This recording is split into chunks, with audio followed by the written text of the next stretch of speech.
Welcome to 7th day of weight loss challenge. Already 7 days ಆಗೇ ಹೋಯಿತು.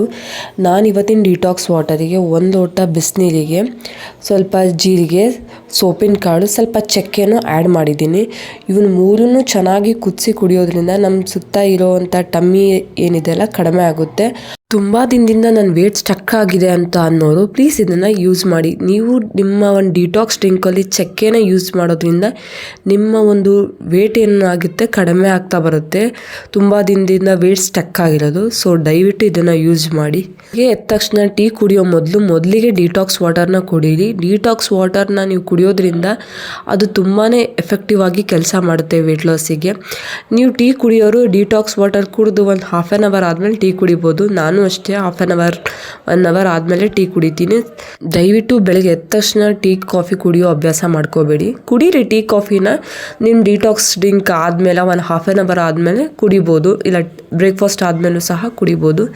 ನಾನಿವತ್ತು breakfast ಮಾಡಲಿಲ್ಲ, ಡಿಟಾಕ್ಸ್ ವಾಟರ್ ಕುಡಿದು ಸ್ವಲ್ಪ ಡೈರೆಕ್ಟ್ ಲಂಚಿಗೆ ಹೋದೆ. ಸೊ ನನ್ನ ಲಂಚ್ ಬಂದುಬಿಟ್ಟು ಒಂದು ಜೋಳದ ರೊಟ್ಟಿ. ಇದರಲ್ಲಿ ನಮಗೆ ಹೈ ಫೈಬರ್ ಸಿಗುತ್ತೆ, ಪ್ರೋಟೀನ್ ಸಿಗುತ್ತೆ. ಇನ್ನು ಜವಳೆಕಾಯಿ ಪಲ್ಯ ಅಂತ ಬಂದು ಇದರಲ್ಲೂ ಸಹ ನಮಗೆ ಫೈಬರು ಪ್ರೋಟೀನ್ ಸಿಗುತ್ತೆ.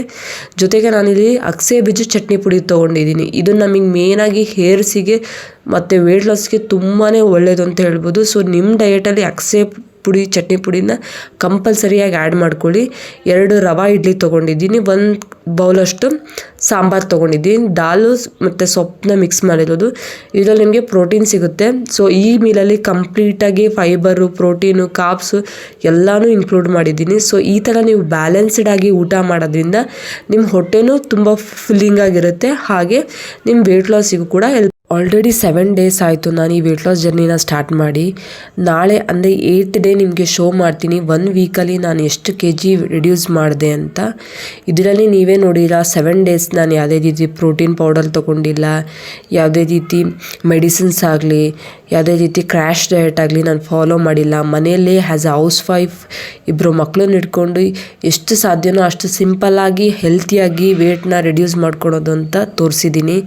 ಸೊ ನಾಳೆ ನಿಮಗೆ ಗೊತ್ತಾಗುತ್ತೆ ನನ್ನ ವೇಟ್ ಎಷ್ಟು ಕಡಿಮೆ ಆಗಿದ್ದೀನ. ಐ ಹೋಪ್ ನಿಮ್ಗೆಲ್ರಿಗೂ ಈ 7 ಡೇಸ್ ಚಾಲೆಂಜ್ ಯೂಸ್ಫುಲ್ ಆಗಿದೆ ಅಂತ ತುಂಬ ಜನ ಪಾಸಿಟಿವ್ ಆಗಿ ಕಮೆಂಟ್ ಮಾಡಿದ್ದೀರಾ. Thank you so much. ನಾನು ಈ 7 ಡೇಸ್ಗೆ ಎಂಡ್ ಮಾಡ್ತಿದ್ದೀನಿ. 31 ಡೇಸು 21 ಡೇಸ್ ಮಾಡೋದ್ರಿಂದ ನಿಮಗೆ ಬೋರಿಂಗ್ ಅನಿಸ್ಬಿಡುತ್ತೆ. ಸೊ ವ್ಯೂಸು ಕಡಿಮೆ ಆಗುತ್ತೆ. ವ್ಯೂಸ್ ಕಡಿಮೆ ಅನ್ನೋದಕ್ಕಿಂತ ತುಂಬ ಜನ ಇಂಟ್ರೆಸ್ಟ್ ಕೊಟ್ಟು ನೋಡಲ್ಲ.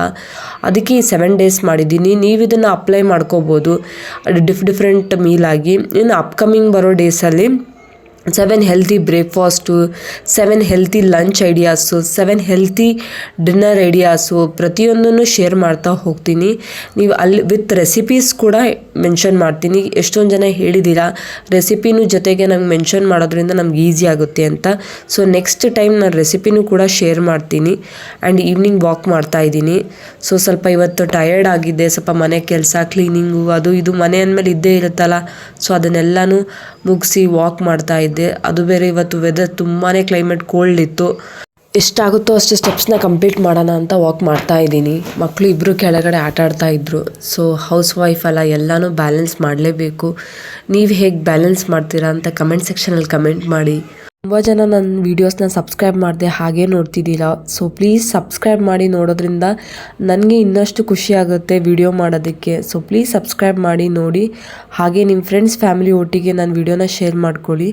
ನಾನಿಲ್ಲಿ 1 ಮೆಂತ್ಯ ಚಪಾತಿ, ಸ್ವಲ್ಪ ದೊಣಗಾಯಿ ಪಲ್ಯದ ಗ್ರೇವಿ, ಸ್ವಲ್ಪ ರೈಸು, ಹಾಗೆ ಅಗಸೆ ಬೀಜ ಚಟ್ನಿ ಪುಡಿ ತೊಗೊಂಡಿದ್ದೀನಿ ಡಿನ್ನರಿಗೆ. ಸೊ ಇಷ್ಟೇ ನನ್ನ ಡಿನ್ನರ್ ಆಗಿದ್ದು. ಸ್ವಲ್ಪ ಕೋಲ್ಡ್ ಆಗಿರೋದ್ರಿಂದ ಅಷ್ಟೊಂದು ವಾಕ್ ಮಾಡೋಕ್ಕಾಗಲಿಲ್ಲ. ಆದರೂ 8000 ಸ್ಟೆಪ್ಸ್ ಕಂಪ್ಲೀಟ್ ಮಾಡಿದೆ. ಇನ್ನು 2K ಬಿಟ್ಟೆ ಅಷ್ಟೇ.